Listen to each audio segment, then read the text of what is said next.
Ano ang mental health? Kasama sa mental health ang emotional, psychological at social well-being o pagiging magaling at mabuti sa bawat isa. Tumutulong ito kung paano natin iharap ang ating stress o mga pagsubok sa buhay. Paano ang ating pakikihalubilo? Ayon sa mga eksperto ay may 4 na estado ang mental health na nahahati sa healthy, reacting, injured at ill. Ang isang healthy o malusog na estado ng mental health ay nakakaramdam sila ng normal at may magandang ugali sa pagtulog. Ang tao naman na mga reactive ay madaling mayamot at nakakaramdam ng pagkairita at pagkalungkot. Nahihirapang makatulog ang mga taong ito at mababa ang kanilang enerhiya, katulad ng mga kabataan ngayon na may madalas magpuyat at pagkababa ng enerhiya. Ang tao naman na injured ay nakakaramdam ng anxiety o pagkabalisa, galit, kalungkutan at kawalan ng pag-asa ng buhay. Sila ang makakaranas ng hirap sa pagtulog, pagkapagod at pagkawalang dahilan ng sakit sa katawan, na hindi din mabigyan ng dahilan. Ang tao naman na ill ay mayroong mataas na pagkabalisa, matinding nararamdaman na emosyon at depresyon, o matinding pagkalumbay. Hindi nakakatulog ang mga taong ito at parati silang pagod. Ang mga taong ito ay umiiwas sa kapamilya, kaibigan, ang mga social interaction. Pati na rin ang kanilang trabaho o pag-aaral ay napapabayaan. Mga sanhi ng mental health na nararanasan ngayon ng mga kabataan. Kung ikaw ay nakaranas ng mental health problems, ang iyong buhay at pamamalakad nito ay maapektuhan. Pati na rin ang iyong pag-iisip, kalooban at ugali ay maapektuhan. Trauma o abuse, mga masasamang bagay na nangyari sa buhay natin at sa kabataan na nag-iiwan ng masamang karanasan sa atin.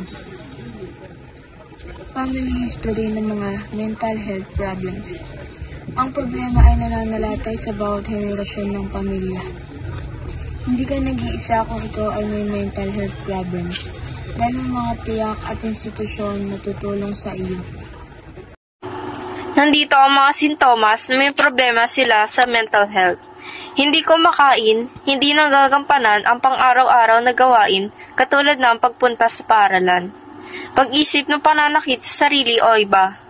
Pakiramdam na walang pag-asa. May mga hindi may paliwanag na sakit sa katawan. Pakikipag-away sa mga kapamilya o mga kaibigan. Mababa ang enerhiya. Paano mapanatili ang magandang mental health ng mga kabataan at paano labanan ng mental health problems? Ang mga sumusunod na aking sasabihin ay mga bagay na maaari mong gawin upang mapanatili na maganda ang iyong mental health. Pag-usapan ang iyong nararamdaman. Kasama ang pinagkakatiwalaan na tao o isang eksperto. Patingin sa isang eksperto ukol sa iyong kalusugan. Kumain ng sariwang pagkain at kumain sa tamang oras. Pagtulong sa iba, maging positibo sa buhay, matulog ng sapat at magpahinga ng maayos, matuto kung paano mag-meditate. Ang cyberbullying. Maaaring maganap ang cyberbullying sa social media, online messaging, gaming platforms at mga mobile phone. Ito ay mga ugali at aksyon na naglalayong galitin, takutin, o ipahiya ang mga target ito. Katulad ng pagkalat na kasinungalingan tungkol sa isang tao, pag-post ng mga nakakahiyang litrato o video nito sa social media, pagpapadala ng mga nakakasakit na pang-abuso o mga threatening na mensahe.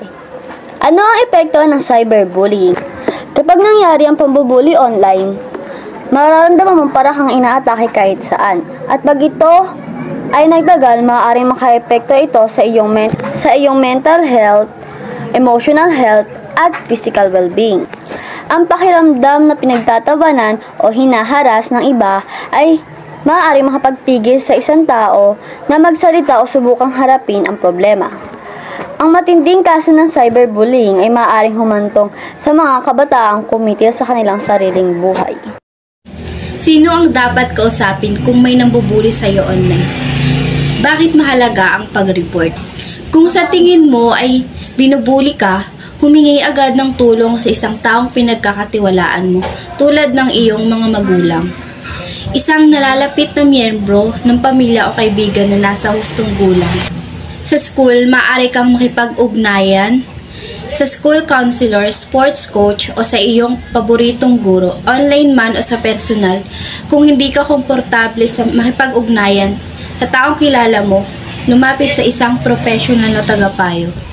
Kung pambubuli ay nangyari sa social media, agarang i-block ang bully at i-report ang kanilang mismong social media channel. Makakatulong ang mga screenshot ng pananakot at mga bully sa mga report. Ang Facebook, Instagram at TikTok at iba pang social media platforms ay obligado na panatilihing ligtas ang kanilang mga users. Maaaring makakaapekto sa atin ang cyberbullying sa maaaring paraan, ngunit maaaring malampasan ang mga ito at maibalik ang tiwala at mabuting kalusugan ng isang tao.